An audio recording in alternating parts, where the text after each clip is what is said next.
The static clung to the radio like a shroud, a persistent hum that battled with the crackling country music my dad, John, usually favored. I hated it, felt wrong. At 10 years old, I was considered quirky, a label that translated to spends too much time observing things no one else notices. And right now, what I noticed was the way the static deepened whenever the sky darkened. We lived in Havenwood, nestled deep in the shadowy embrace of the North American woods. Havenwood wasn't just small. It was forgotten, the kind of place where secrets grew like mold in the damp basements of its aging houses. The kind of place where the rain seemed to fall a little harder, a little longer than anywhere else. My mom, Athena, always said the rain was a blessing, washing away the old and making way for the new. But I knew better. The rain in Havenwood didn't wash away anything. It stirred things up. It unearthed things. Dad was quiet, always had been, a man of few words. His emotions were etched onto his face in the deep lines around his eyes and the set of his jaw. He worked at the old sawmill on the edge of town, a place that creaked and groaned like a dying beast. Mom was the opposite, a gentle force that kept our small family afloat. Her calmness was a soothing balm in the tense atmosphere of Havenwood. She ran the town's only bookstore, the Raven's Quill, a haven of dusty tomes and whispered stories. "Matt, turn that racket off," Dad grumbled, his voice raspy as he flipped through the local newspaper. The paper was filled with the same old news, Mrs. Henderson's prize-winning zucchini, the upcoming town picnic, and a small, almost hidden article about the unsolved disappearance of Old Man Hemlock 5 years ago. He vanished without a trace, leaving behind only an empty rocking chair and a half-finished glass of lemonade. "It's not racket, Dad. It's a warning," I insisted, fiddling with the radio dial. The static intensified, followed by a brief, garbled voice. I strained to hear, but it was gone as quickly as it came. "A warning of what, Matt? More rain." He chuckled humorlessly, but I knew it was more than just the weather. I could feel it in the air, a heavy, oppressive feeling that weighed down on me like a physical burden. The air crackled with an unseen energy, like the town itself was holding its breath. The sky outside was a bruised purple, the trees swaying violently in the rising wind. The first fat drops of rain began to splatter against the window pane. "Athena, you should close up shop early," Dad said, glancing at Mom, who was humming softly as she prepared dinner. "Nonsense, John. A little rain never hurt anyone," she replied, but there was a flicker of something in her eyes, a hint of unease that she quickly masked. As the rain intensified, the static on the radio grew louder, more insistent. I couldn't shake the feeling that something terrible was about to happen, something connected to the rain, to the secrets buried deep within the heart of Havenwood. That night I had the first of many nightmares. I dreamt of a figure standing in the rain, its face obscured by shadows, its hand outstretched towards me. The figure was beckoning me, calling my name in a voice that was both familiar and utterly alien. I woke up in a cold sweat, the sound of the rain drumming against the roof like a frantic heartbeat. The next morning, Havenwood was shrouded in a thick, gray mist. The rain hadn't stopped. It had merely slowed to a relentless drizzle, seeping into everything, clinging to everything. "School today, Matt," Mom said gently, placing a plate of pancakes in front of me. I picked at them listlessly, my appetite gone. "I don't want to go," I mumbled. "Don't be silly," she replied, but her eyes held a worried look. She knew I wasn't usually one to skip school. The school bus was almost empty. The few kids who were there huddled together, their faces pale and drawn. The air inside the bus was thick with a strange mixture of fear and anticipation. "Did you hear about Mr. Abernathy?" Sarah Jenkins whispered, her eyes wide. Abernathy was the town's oldest resident, a recluse who lived in a dilapidated house on the outskirts of town. "What about him?" I asked, my voice barely audible. "He's gone, vanished, just like Old Man Hemlock," she said, her voice trembling. A chill ran down my spine. The rain, it was taking people. School was a blur. The teachers seemed distracted, their voices hushed. The lessons were ignored as the students whispered and speculated about Mr. Abernathy's disappearance. During recess, I found myself drawn to the old, abandoned well in the corner of the schoolyard. It was covered with a rusty metal grate, but I could still see the dark, gaping hole leading down into the unknown. The air around the well felt cold, almost glacial. I knelt down, peering into the depths. The rain was dripping into the well, creating an eerie echo. As I listened, I thought I heard something else, a faint whisper, carried on the air. I strained my ears, trying to decipher the sound. It was a voice, a low, guttural voice that seemed to emanate from the well itself. "Lost, forgotten, return." The words sent a shiver down my spine. I scrambled back, my heart pounding in my chest. I knew I had to tell someone what I had heard, but who would believe me? Everyone in Havenwood was so used to the strange occurrences, the unsolved mysteries, that they had become almost immune to them. They pretended not to notice the shadows that lurked in the corners of their eyes, the whispers that echoed in the wind. I decided to confide in Mom. She always listened, even when she didn't understand. That evening, after dinner, I told her about Mr. Abernathy's disappearance, about the whispers I had heard at the well, about the feeling that something terrible was about to happen.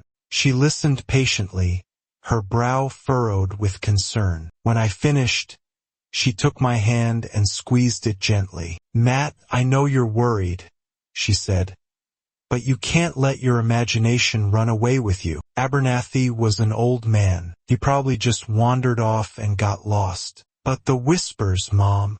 I heard them," I protested. "Maybe it was just the wind playing tricks on your ears," she said, forcing a smile. "Havenwood has always been a place of strange sounds and shadows. You have to learn to ignore them." I knew she didn't believe me, but I also knew that she was trying to protect me, to shield me from the darkness that seemed to be closing in on us. That night, the rain intensified, drumming against the windows like a relentless drumbeat. I lay in bed, unable to sleep, listening to the whispers that seemed to be carried on the wind. They were getting louder, more insistent. They were calling my name. Desperate to find some answers, I decided to visit my mom at the Raven's Quill the next day. Maybe, just maybe, there was something in one of those dusty old books that could explain what was happening in Havenwood. The bookstore was usually a comforting place, filled with the scent of aged paper and the soft murmur of turning pages. But today it felt different. The air was heavy, stagnant. The shadows seemed to dance in the corners of the room. Mom was behind the counter, her face pale and drawn. She looked up as I entered, a faint smile flickering across her lips. "Matt, what are you doing here? Shouldn't you be in school?" she asked. "I needed to see you," I said, my voice trembling. "I need to know what's happening, Mom. The rain, the disappearances, the whispers." She sighed, running a hand through her hair. "Matt, I told you it's just your imagination." "No, it's not. It's real. And I think it has something to do with this town, with Havenwood." "All right," she said finally. "Come with me." She led me to the back of the store, to a small, dusty room that I had never seen before. The room was filled with shelves packed with even older, more obscure books. "This is the restricted section," she explained. "These books contain the history of Havenwood, the real history." She pulled a thick, leather-bound volume from one of the shelves. The title was faded and barely legible, but I could make out the words Havenwood, A Chronicle of Shadows. This book was written by one of the town's founders, Elias Thorne, she said. He was a bit of an eccentric, obsessed with the history of this land, with the ancient rituals that were practiced here long before Havenwood was even established. She opened the book, her fingers tracing the yellowed pages. I leaned closer,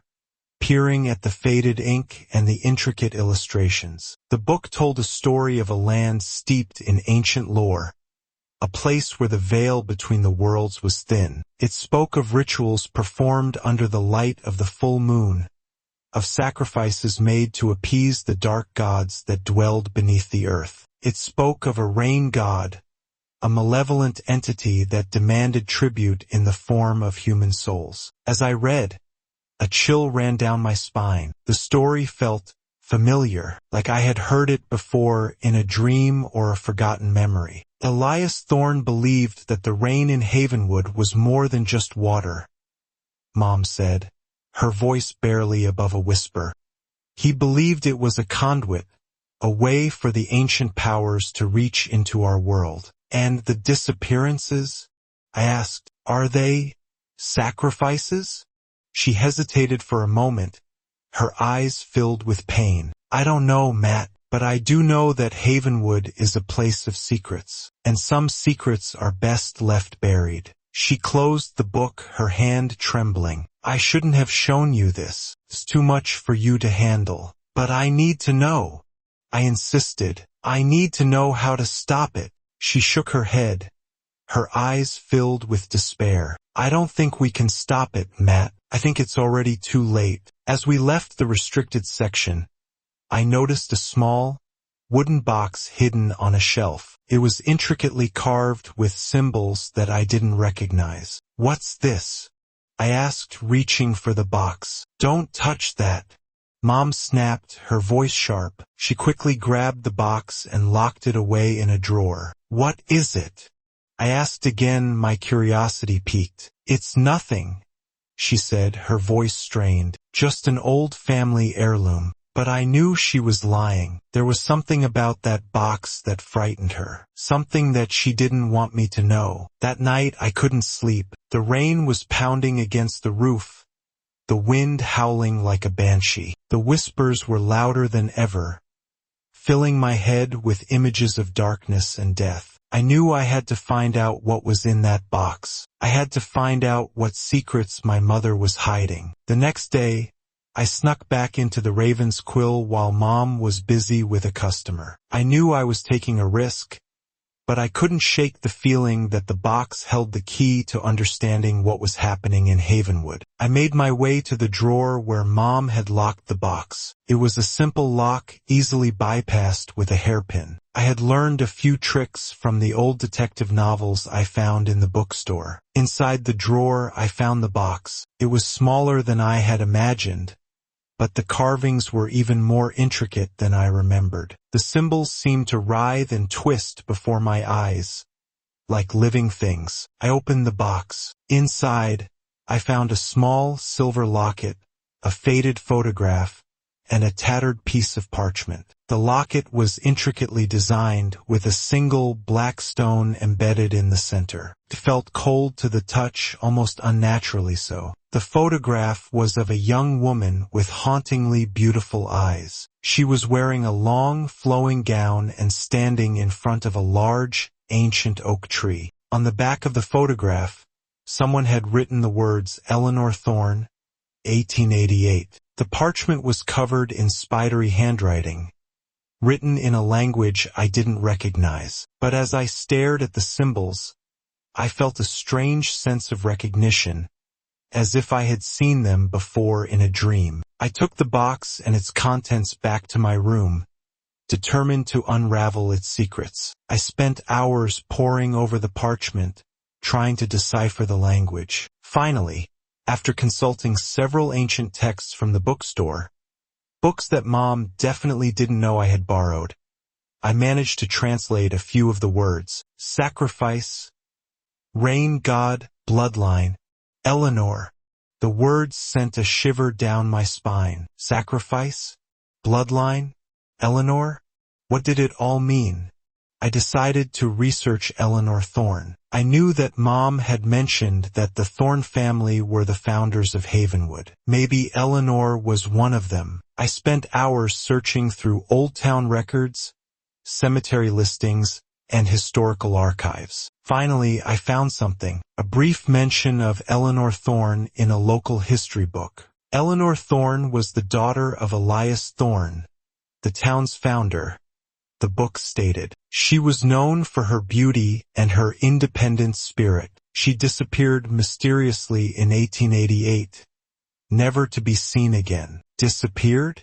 Just like Mr. Abernathy and Old Man Hemlock? A terrible thought struck me. Could Eleanor Thorne have been a sacrifice? A sacrifice to the rain god? And what did the word bloodline mean? Was I connected to the Thorne family?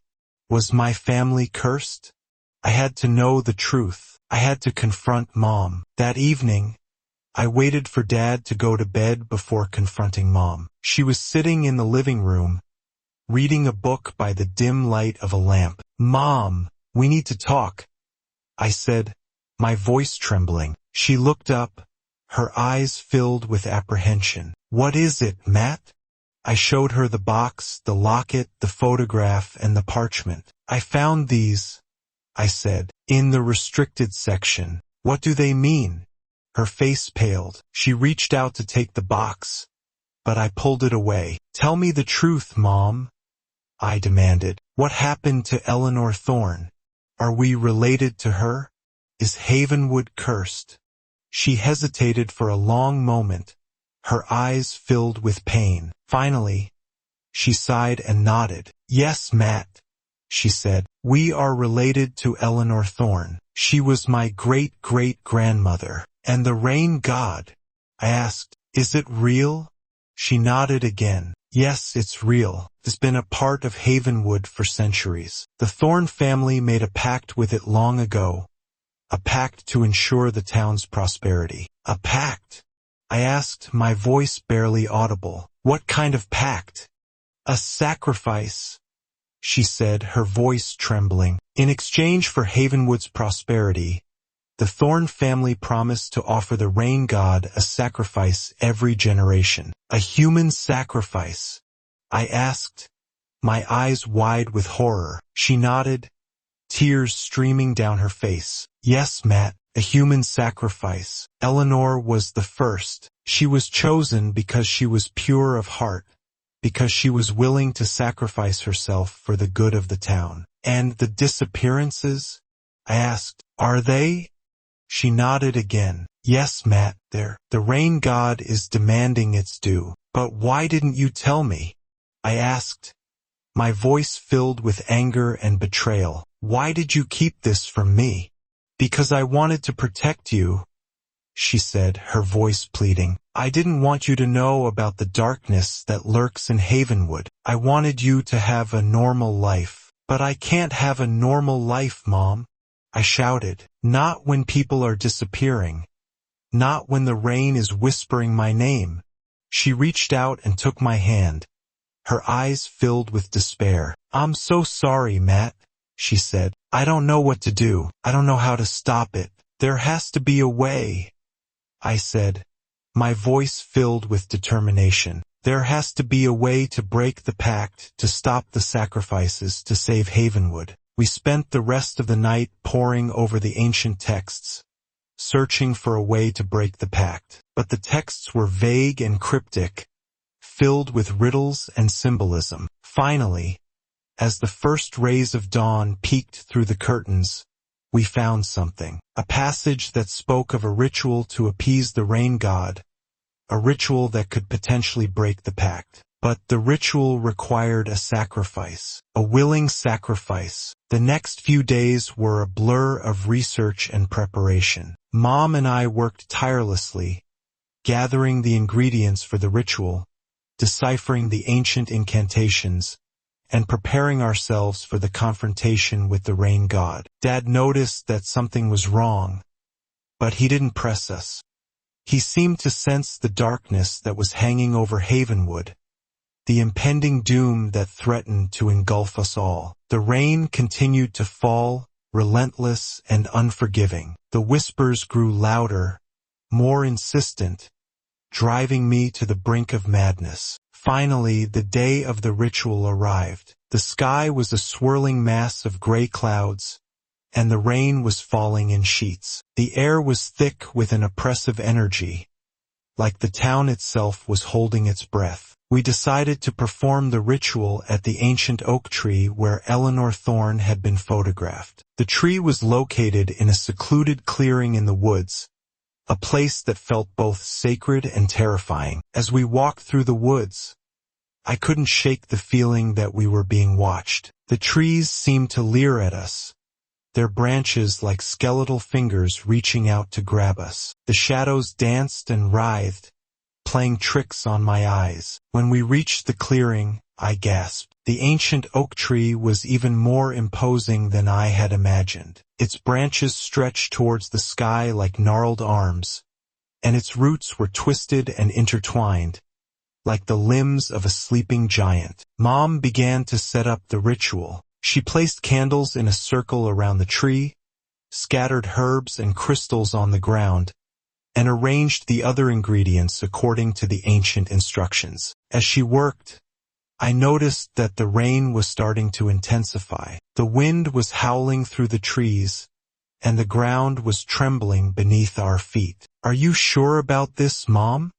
I asked, my voice trembling. "What if it doesn't work? What if we make things worse?" She looked at me, her eyes filled with determination. "We have to try, Matt," she said. "We have to do everything we can to save Havenwood." She finished setting up the ritual and stood before me, her face pale and drawn. "There's something I need to tell you, Matt," she said, her voice barely above a whisper. "What is it?" I asked, my heart pounding in my chest. "The ritual requires a sacrifice," she said. "A willing sacrifice." I stared at her, my mind reeling. "What do you mean?" "The ancient texts say that the only way to appease the rain god is to offer it a life," she said. "A life that is pure of heart. A life that is willing to sacrifice itself for the good of the town." I knew what she was going to say next. I knew it in my heart. "I'm going to do it, Matt," she said. "I'm going to sacrifice myself." "No!" I shouted, tears streaming down my face. "You can't. There has to be another way." "There isn't, Matt," she said. "This is the only way. I'm the only one who can do it." "But why?" I asked, my voice choked with emotion. "Why you?"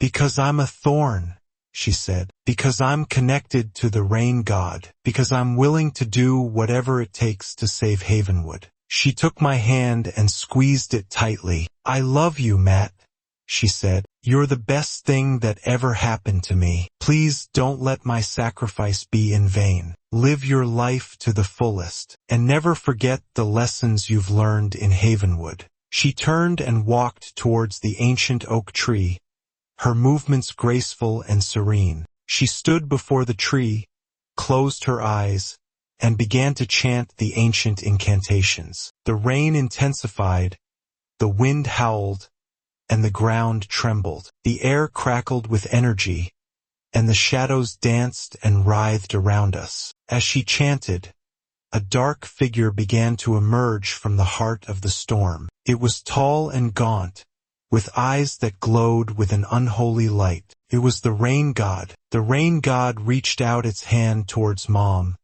its fingers long and skeletal. Mom didn't flinch. She continued to chant, her voice growing stronger and more resolute. As the rain god's hand touched her, a bolt of lightning struck the ancient oak tree, splitting it in two. The force of the impact knocked me to the ground. When I opened my eyes, I saw that the rain god had vanished. The storm was beginning to subside, and Mom was lying on the ground, motionless. I scrambled to her side, my heart pounding in my chest. I checked for a pulse, but there was none. She was gone. She had sacrificed herself to save Havenwood. The rain stopped, the clouds parted, revealing a sky that was washed clean and pure. The sun shone down on Havenwood, casting a warm, golden light on the town. The disappearances stopped. The whispers faded away. The darkness that had haunted Havenwood for so long seemed to lift,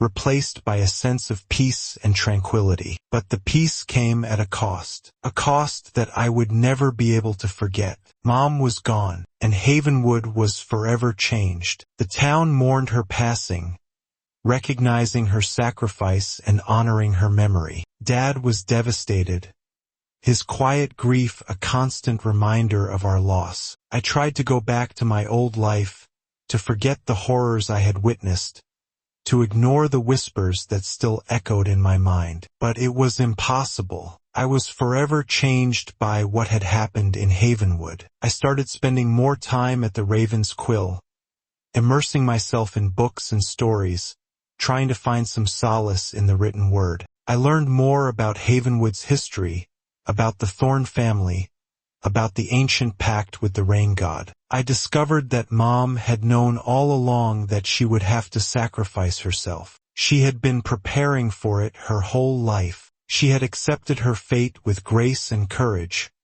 knowing that it was the only way to save the town she loved. I also learned that the wooden box that I had found contained a powerful artifact, a locket that had belonged to Eleanor Thorne. The locket was said to have the power to control the rain, to appease the rain god. Mom had hidden the locket from me, fearing that I would try to use it, that I would try to interfere with the ritual. She knew that the only way to break the pact was for her to sacrifice herself willingly. After Mom's death, I decided to take on the responsibility of protecting Havenwood. I studied the ancient texts, learned the rituals, and prepared myself for the day when the darkness might return. I knew that the rain god was not truly gone. It was merely dormant, waiting for its chance to strike again. And I knew that it was my duty to be ready, to defend Havenwood from the shadows that lurked beneath the surface. Years passed. Havenwood slowly began to heal, to rebuild. The townspeople started to forget about the disappearances, about the whispers, about the rain god. But I never forgot. I never let my guard down. I knew that the darkness was always there, lurking just beneath the surface, waiting for its chance to return. One day, a new family moved into Havenwood. They were outsiders, strangers to the town's history and its secrets. They didn't know about the rain god, about the sacrifices, about the darkness that lurked beneath the surface. They were innocent, vulnerable, and I knew that it was only a matter of time before the rain started to fall again. The new family was named the Holloways. They were a young couple, Sarah and Mark, with a bright-eyed daughter named Lily. They bought the old Abernathy house on the outskirts of town, the one that had been vacant since Mr. Abernathy's disappearance. I watched them from a distance, a knot of unease tightening in my stomach. They seemed so happy, so full of life. They had no idea what they were walking into. The first few weeks were uneventful. The Holloways settled into Havenwood, making friends with the locals, enrolling Lily in school. They seemed to be adjusting well. But then the rain started. It began as a light drizzle, a gentle patter against the windows. But it quickly intensified, growing into a relentless downpour. The static returned to the radio, louder and more insistent than ever. The whispers echoed in the wind, growing stronger and more menacing. I knew what was coming. The cycle was beginning anew. I tried to warn the Holloways. I told them about the rain god, about the sacrifices, about the darkness that lurked in Havenwood. But they didn't believe me. They thought I was crazy. "It's just a story, Matt," Sarah Holloway said dismissively. "Just an old wives' tale." "It's not a story," I insisted. "It's real, and it's dangerous. You need to leave Havenwood. You need to protect your family." But they wouldn't listen. They were convinced that I was delusional. As the rain intensified, strange things began to happen. Lily started having nightmares. She would wake up screaming in the middle of the night, the Abernathy house. Even the name tasted like ash in my mouth. It stood on a slight rise overlooking the town, a Gothic monstrosity of peeling paint and gnarled, overgrown ivy. Its windows were like vacant eyes, staring out at Havenwood with an unsettling emptiness. Old man Abernathy. Well, he hadn't been old when he disappeared. Mid-50s, maybe. Solid, dependable type. Until he wasn't. One day gone. Vanished into the mist that perpetually clung to the woods surrounding Havenwood, leaving his house to rot and whisper secrets to the wind. Now the Holloways were there, blissfully ignorant. Sarah, with her bright, optimistic smile, Mark, the quiet, practical one, and Lily, their daughter, a miniature version of Sarah, all sunshine and boundless energy. They painted the house a cheery yellow, trimmed the ivy, and planted a garden filled with vibrant flowers. It was like a slap in the face to the oppressive gloom that clung to Havenwood. I watched them, perched on the edge of the woods, the omnipresent rain plastering my hair to my forehead. They were so normal. I envied them, even as a cold dread coiled in my gut. They were setting themselves up for a fall, a horrific plunge into the abyss that Havenwood had been patiently digging for years. The rain, that damned, relentless rain, was the key. It wasn't just weather here.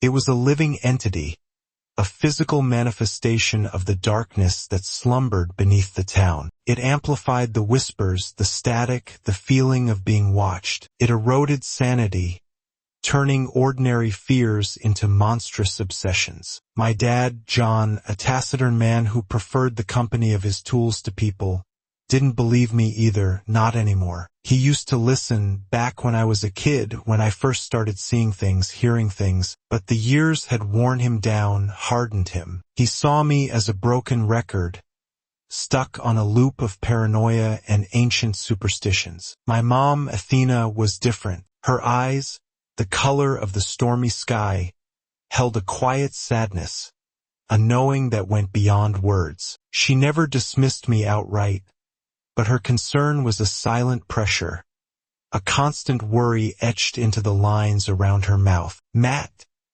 she'd say, her voice soft as the rain itself, "you need to let it go. It happened a long time ago, but I couldn't let it go. Havenwood wouldn't let me." The turning point, the moment when the idyllic facade began to crack, was Lily's nightmares. At first, they were dismissed as childhood anxieties, monsters under the bed, but they grew in intensity, in vividness, plaguing the little girl's sleep with visions that were far too disturbing for a child her age. One morning, I saw Lily sitting on the porch swing, her face pale and drawn, her eyes wide with terror. She clutched a tattered stuffed bear, its button eyes staring blankly ahead. "What's wrong, Lily?" I asked, approaching cautiously. She looked up at me, her lower lip trembling. "The rain," she whispered. "It talks to me in my dreams." I felt a jolt of icy dread. "What does it say?" Lily hesitated, then leaned closer, her voice barely audible above the drumming of the rain. "It says, it wants something, something from us." Sarah emerged from the house, her brow furrowed with concern. "Lily, who are you talking to?" "Matt," Lily said, her voice gaining a little strength. "He knows about the rain." Sarah sighed, her expression softening. "Matt, I appreciate you being friendly with Lily, but please don't fill her head with your stories. She's been having nightmares, and I don't want you making them worse." I glared at Sarah, my frustration bubbling over. "They're not stories. This is happening. Can't you see that?" "Matt," she said, her voice firm, "I understand you're trying to help, but you're scaring my daughter. Please, just leave us alone." I wanted to scream, to shake her until she understood the danger they were in, but I knew it was useless. They were blinded by their normalcy, their belief in the rational world. I turned and walked away, the rain soaking me to the bone. I could feel the eyes of the house on my back, cold and malevolent. That night, the static on my radio was deafening. The whispers in the wind were louder, more insistent. They called Lily's name. They bought the old Abernathy house on the outskirts of town, the one that had been vacant since Mr. Abernathy's disappearance. I watched them from a distance, a knot of unease tightening in my stomach. They seemed so happy, so full of life. They had no idea what they were walking into. The first few weeks were uneventful. The Holloways settled into Havenwood, making friends with the locals, enrolling Lily in school. They seemed to be adjusting well. But then the rain started. It began as a light drizzle, a gentle patter against the windows, but it quickly intensified, growing into a relentless downpour. The static returned to the radio, louder and more insistent than ever. The whispers echoed in the wind, growing stronger and more menacing. I knew what was coming. The cycle was beginning anew. I tried to warn the Holloways. I told them about the rain god, about the sacrifices, about the darkness that lurked in Havenwood. But they didn't believe me. They thought I was crazy. "It's just a story, Matt," Sarah Holloway said dismissively. "Just an old wives' tale." "It's not a story," I insisted. "It's real, and it's dangerous. You need to leave Havenwood. You need to protect your family." But they wouldn't listen. They were convinced that I was delusional. As the rain intensified, strange things began to happen. Lily started having nightmares. She would wake up screaming in the middle of the night, the Abernathy house. Even the name tasted like ash in my mouth. It stood on a slight rise overlooking the town, a Gothic monstrosity of peeling paint and gnarled, overgrown ivy. Its windows were like vacant eyes, staring out at Havenwood with an unsettling emptiness. Old man Abernathy. Well, he hadn't been old when he disappeared. Mid-50s, maybe. Solid, dependable type. Until he wasn't. One day gone. Vanished into the mist that perpetually clung to the woods surrounding Havenwood, leaving his house to rot and whisper secrets to the wind. Now the Holloways were there, blissfully ignorant. Sarah, with her bright, optimistic smile, Mark, the quiet, practical one, and Lily, their daughter, a miniature version of Sarah, all sunshine and boundless energy. They painted the house a cheery yellow, trimmed the ivy, and planted a garden filled with vibrant flowers. It was like a slap in the face to the oppressive gloom that clung to Havenwood. I watched them, perched on the edge of the woods, the omnipresent rain plastering my hair to my forehead. They were so normal. I envied them, even as a cold dread coiled in my gut. They were setting themselves up for a fall, a horrific plunge into the abyss that Havenwood had been patiently digging for years. The rain, that damned, relentless rain, was the key. It wasn't just weather here.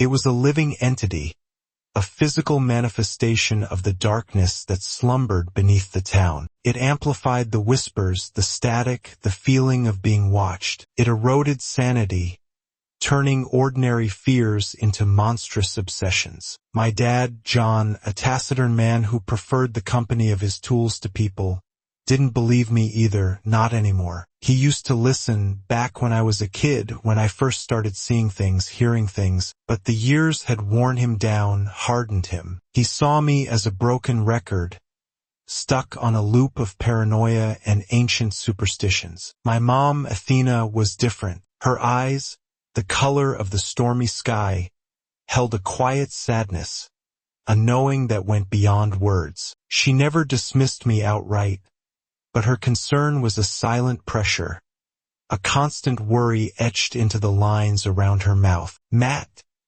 she'd say, her voice soft as the rain itself, "you need to let it go. It happened a long time ago, but I couldn't let it go. Havenwood wouldn't let me." That evening, after Sarah's threat, I found him in his workshop, sanding a piece of wood with methodical precision. The air was thick with the scent of sawdust and varnish. "Dad," I said, my voice heavy with frustration. "They're not listening. They think I'm crazy." He didn't look up, his hands moving steadily back and forth. "Maybe they have a point, Matt." His words hit me like a punch to the gut. "What?" He stopped sanding and finally looked at me, his eyes filled with a weariness I had never seen before. "Son, I love you, but you've been chasing shadows for years. You need to let it go. You need to move on." "But it's not just shadows, Dad. It's real. The rain, the well, the nightmares. It's all connected." "Matt, Mr. Abernathy disappeared. It was a tragedy. But it doesn't mean there's some ancient evil lurking in Havenwood. Sometimes things just happen." "No, Dad, you don't understand. This town, it feeds on fear. It needs a sacrifice." He sighed, running a hand through his thinning hair. "Don't you think Mr. Abernathy's disappearance was sacrifice enough? You want to keep digging this grave. But don't you remember the stories your father told us? The rain god, the blood promises." He looked away, his face hardening. "Those were just stories, Matt. Grandfather was an old man with a vivid imagination. But what if they weren't just stories, Dad? What if they were warnings?" He turned back to his work, his silence a clear indication that the conversation was over. I stood there for a moment, feeling utterly alone, the weight of Havenwood's darkness pressing down on me. Suddenly, my mom, Athena, walked into the workshop, an urgency in her eyes. "John," she said, her voice trembling, "I think you need to listen to Matt." John looked up, his expression questioning. "What is it, Athena?" "I had a dream," she said, her voice barely a whisper. "A terrible dream. The rain, it was calling me. It showed me the well, and Lily. She was standing at the edge about to fall in." John stared at her, his face paling. "Athena, you're not one for superstition." "I know," she said, "but this felt different, felt real."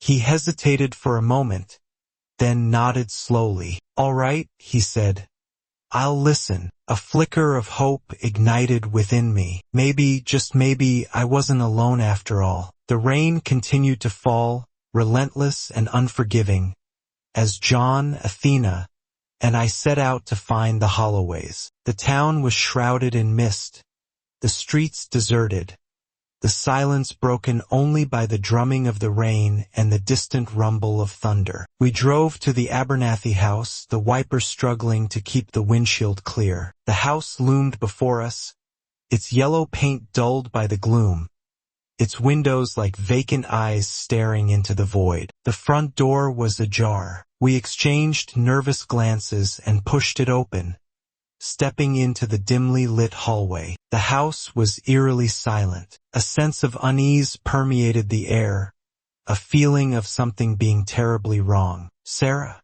I called out, my voice echoing through the empty rooms. "Lily? Mark?"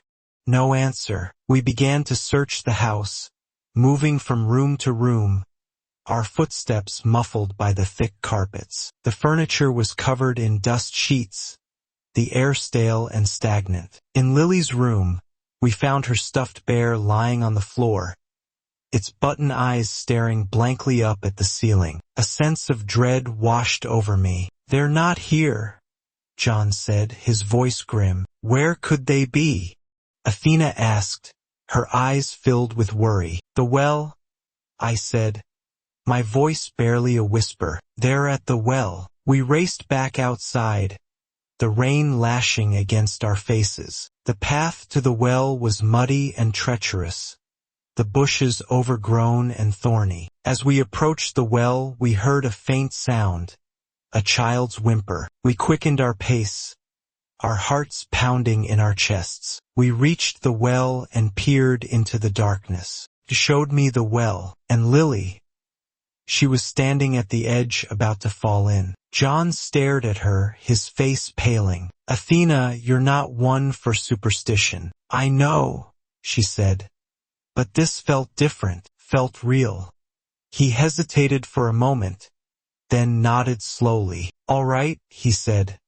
I'll listen. A flicker of hope ignited within me. Maybe, just maybe, I wasn't alone after all. The rain continued to fall, relentless and unforgiving, as John, Athena, and I set out to find the Holloways. The town was shrouded in mist, the streets deserted, the silence broken only by the drumming of the rain and the distant rumble of thunder. We drove to the Abernathy house, the wiper struggling to keep the windshield clear. The house loomed before us, its yellow paint dulled by the gloom, its windows like vacant eyes staring into the void. The front door was ajar. We exchanged nervous glances and pushed it open, stepping into the dimly lit hallway. The house was eerily silent. A sense of unease permeated the air, a feeling of something being terribly wrong. Sarah, I called out, my voice echoing through the empty rooms. Lily?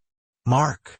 No answer. We began to search the house, moving from room to room, our footsteps muffled by the thick carpets. The furniture was covered in dust sheets, the air stale and stagnant. In Lily's room, we found her stuffed bear lying on the floor, its button eyes staring blankly up at the ceiling. A sense of dread washed over me. They're not here, John said, his voice grim. Where could they be? Athena asked, her eyes filled with worry. The well, I said, my voice barely a whisper. They're at the well. We raced back outside, the rain lashing against our faces. The path to the well was muddy and treacherous, the bushes overgrown and thorny. As we approached the well, we heard a faint sound, a child's whimper. We quickened our pace, our hearts pounding in our chests. We reached the well and peered into the darkness. A figure was standing at the edge, silhouetted against the gray sky. It was Mark. He was staring into the well, his face pale and drawn, his eyes wide with a vacant terror. Mark! John shouted, rushing towards him. What are you doing? Mark didn't respond, his gaze fixed on the darkness below. He swayed slightly, as if he were about to lose his balance. Mark! Get away from the well! I yelled, grabbing his arm. He flinched at my touch, his eyes finally focusing on me. The voices, he whispered, his voice trembling. They're calling me. What voices? I asked, shaking him gently. The voices in the rain, he said, his eyes darting around nervously. They want me to give them something. What do they want, Mark? Athena asked, her voice soft and soothing. He hesitated for a moment, then pointed down into the well. They want Lily. A gasp escaped Athena's lips. Where is she, Mark? He looked down at his hands, his face contorted with anguish. I don't know, he whispered. They took her. The realization crashed over us like a tidal wave. Lily was gone, taken by whatever malevolent force dwelled within the well. Despair threatened to engulf us, but there was no time for grief. We had to find her. I'm going down there, I said, my voice firm despite the fear that gnawed at me. No, Matt, it's too dangerous, John said, his face etched with concern. We don't know what's down there, Athena added, her voice trembling. We don't have a choice, I said, my eyes fixed on the darkness of the well. Lily's life is at stake. John hesitated for a moment, then nodded slowly. All right, he said. I'll go with you. No, John, you stay here with Athena, I said. I can move faster alone. He started to protest, but I cut him off. Please, Dad, just trust me.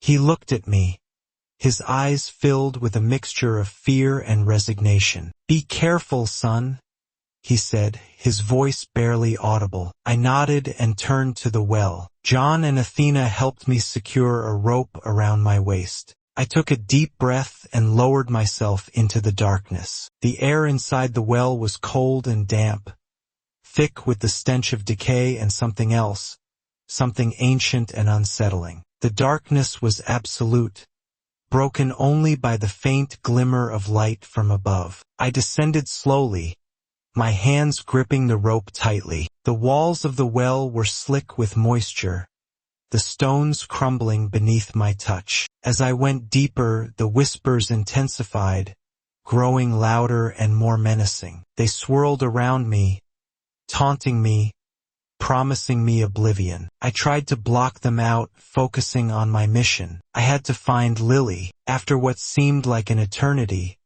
my feet touched solid ground. I had reached the bottom of the well. I unclipped the rope and took a tentative step forward, my hands outstretched, feeling my way through the darkness. The space was larger than I had anticipated. A cavernous chamber filled with an oppressive silence. The air was heavy, thick with a palpable sense of evil. Suddenly, I heard a faint sound, a child's whimper. It was Lily. Lily! I called out, my voice trembling with relief. Where are you? Matt? She called back, her voice weak and frightened. I'm here. I followed the sound of her voice, moving deeper into the chamber. The darkness seemed to press in on me, suffocating me, trying to steal my sanity. Finally, I saw her. She was huddled in a corner, her face pale and streaked with tears. Lily! I cried, rushing towards her. She looked up at me, her eyes filled with relief. Matt! You came! I knelt down and hugged her tightly. I told you I would, I said, my voice choked with emotion. They're going to bring rain if you don't leave Matt. She screamed as I held on to her. We turned around and saw shadows. Human-like shape figures started appearing from everywhere. We need to move.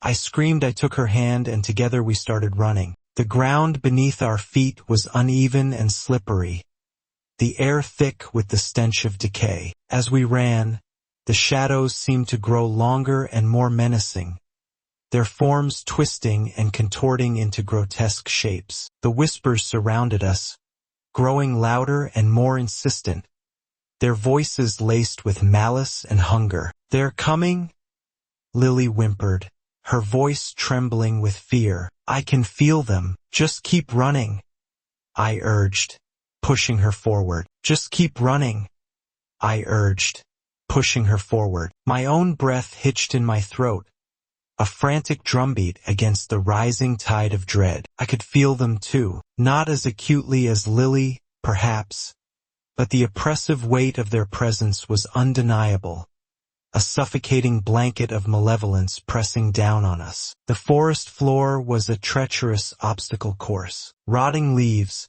slick with moisture, clung to our shoes, threatening to send us sprawling. Tangled roots snaked across our path like grasping claws, eager to trip us and drag us down into the mire. The skeletal branches of ancient trees clawed at the sky, their gnarled fingers seemingly reaching out to ensnare us. I glanced back, my heart leaping into my chest. The shadows were indeed gaining, swirling and coalescing into distinct shapes. Gaunt, elongated figures with limbs that bent at unnatural angles. Their eyes, mere pinpricks of malevolent light, burned with an unholy hunger. Faster, Lily! I yelled, adrenaline coursing through my veins. I grabbed her hand, pulling her along with me. She stumbled, her face pale and stricken, but she didn't protest. She understood. Our lives depended on outrunning these horrors. We plunged deeper into the woods, the trees growing denser, the darkness thicker. The whispers intensified, swirling around us like a vortex, each syllable a needle prick of fear. They spoke of pain, of suffering, of eternal torment. They promised oblivion. Don't listen to them, I shouted, trying to block out the insidious voices. But it was hard. The whispers were insidious, seeping into our minds, preying on our deepest fears and insecurities. They painted vivid images of the tortures that awaited us, of the agonizing screams that would echo through these woods long after we were gone. Suddenly, Lily cried out and stumbled, falling to her knees. I can't go on," she gasped, her voice barely a whisper. "They're too strong. They're inside my head." I knelt beside her, my own strength wavering. I knew what she meant. The whispers were relentless, a psychic assault that threatened to break our minds. "We can't give up, Lily," I said, my voice trembling slightly. "We have to keep fighting. Think of everything we're fighting for." I racked my brain, searching for something, anything, to inspire her, to rekindle the spark of hope that was flickering within her. I thought of our families, of our friends, of the lives we wanted to live. "Remember the sunlight on the beach?" I said, my voice thick with emotion. "Remember the laughter, the warmth, the feeling of the sand between our toes?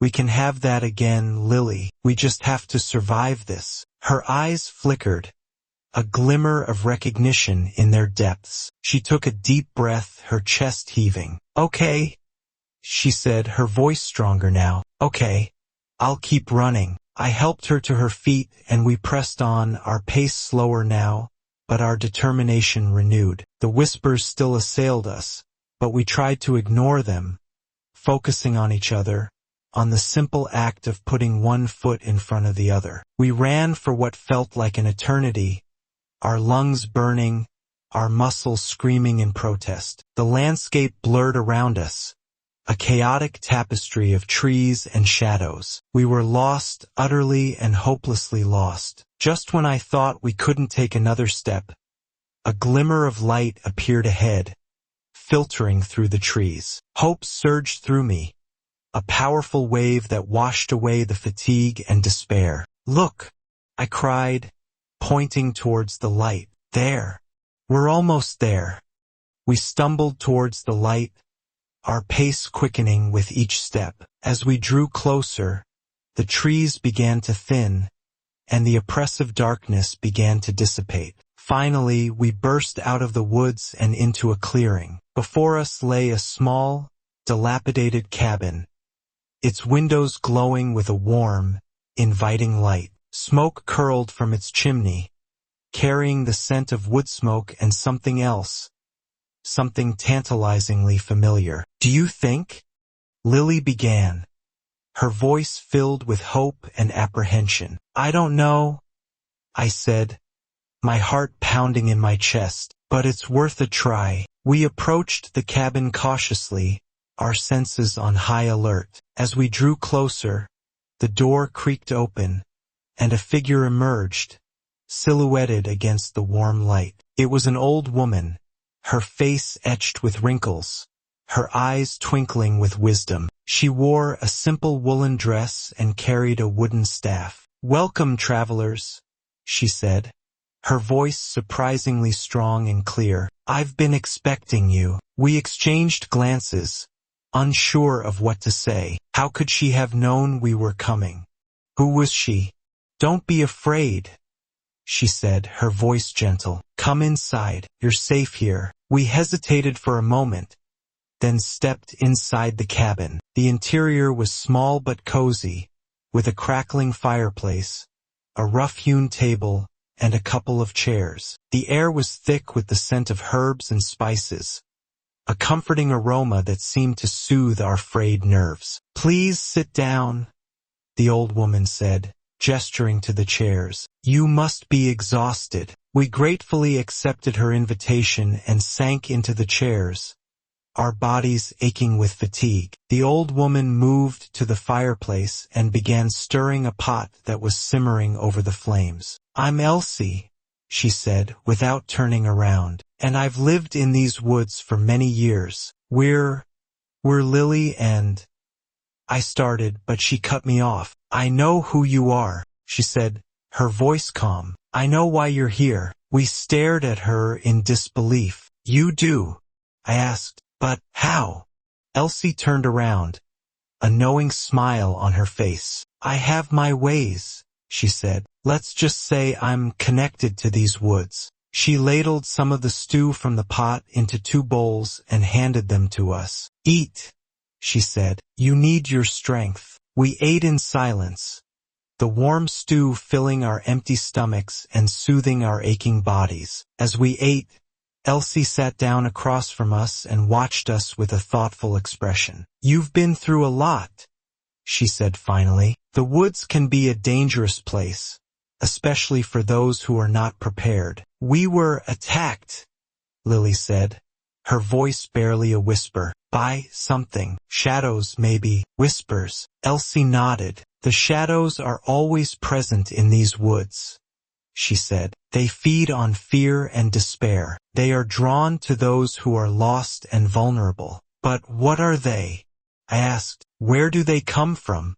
Elsie sighed. That's a long story, she said. A story that stretches back to the very beginning of time. Suffice it to say that the shadows are a manifestation of the darkness that exists within all of us. They are the embodiment of our fears, our doubts, our insecurities. And they were trying to kill us, Lily said, her voice trembling. They were trying to consume you, Elsie corrected, to absorb your essence, to add you to their ranks. But you resisted, you fought back, and that is why you are still here. But why us? I asked. Why were we targeted?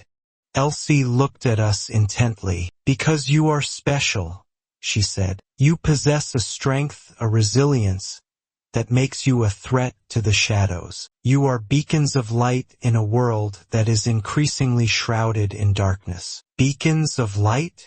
Lily repeated, her voice filled with disbelief. But we're just ordinary people. There is nothing ordinary about you, Elsie said firmly. You may not realize it, but you possess a power that is far greater than you can imagine. A power that can change the world. We stared at her in stunned silence. We were just 2 friends who had gotten lost in the woods. We had no special powers, no extraordinary abilities, or so we thought. But what can we do? I asked. How can we fight the shadows? Elsie smiled. The fight has already begun, she said. By refusing to give in to fear, by clinging to hope, you have already struck a blow against the darkness. But the battle is far from over. What do you mean? Lily asked. The shadows are growing stronger, Elsie said. They are spreading their influence throughout the world, preying on the weak and the vulnerable. If they are allowed to continue unchecked, they will eventually consume everything. So what can we do? I asked again, my voice filled with urgency. Elsie stood up and walked to a shelf that was filled with jars and bottles. She selected a small vial filled with a shimmering liquid and handed it to me. This is a potion of courage, she said. It will help you to overcome your fears and to tap into your inner strength. Drink it and you will be ready to face whatever challenges lie ahead. I took the vial and hesitated for a moment. I had never trusted potions or magic, but I knew that we were facing a desperate situation. We had nothing to lose. I uncorked the vial and drank the potion. The liquid tasted like sunshine and wildflowers, and a warm, tingling sensation spread throughout my body. I felt a surge of energy, a newfound confidence. What about me?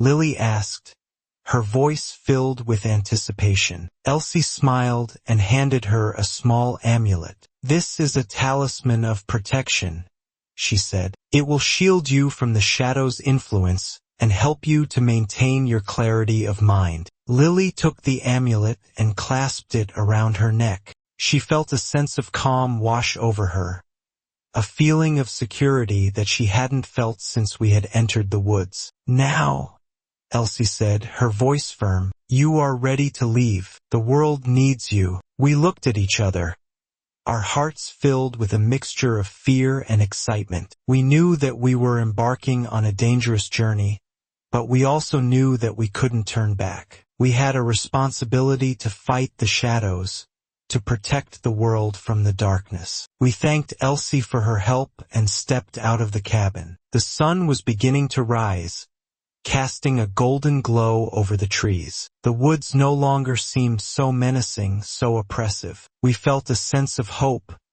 a feeling that we could overcome any obstacle. As we walked away from the cabin, Elsie called out to us. "Remember," she said, "the light is always stronger than the darkness. Never give up hope." We turned and smiled at her, our hearts filled with gratitude. We knew that we would never forget her words. We walked back into the woods, our steps firm and purposeful. The shadows were still there, lurking in the darkness, but they no longer seemed so frightening. We knew that we had the strength to face them, to fight them, to defeat them. Our journey had just begun. We didn't know what lay ahead, but we were ready for anything. We were the beacons of light, and we would not let the darkness win. We would fight for the world, for our families, for our friends, for the future. We would fight until our last breath. The ground beneath our feet was still uneven and slippery. The air was still thick with the stench of decay, and the whispers still surrounded us. But now we knew that we were not alone. We had each other, and we had Elsie's words to guide us. And most importantly, we had hope. We walked on, our heads held high, our hearts filled with courage. The shadows may be powerful, but we were stronger. We were the light, and we would not be extinguished. Our adventure had just begun.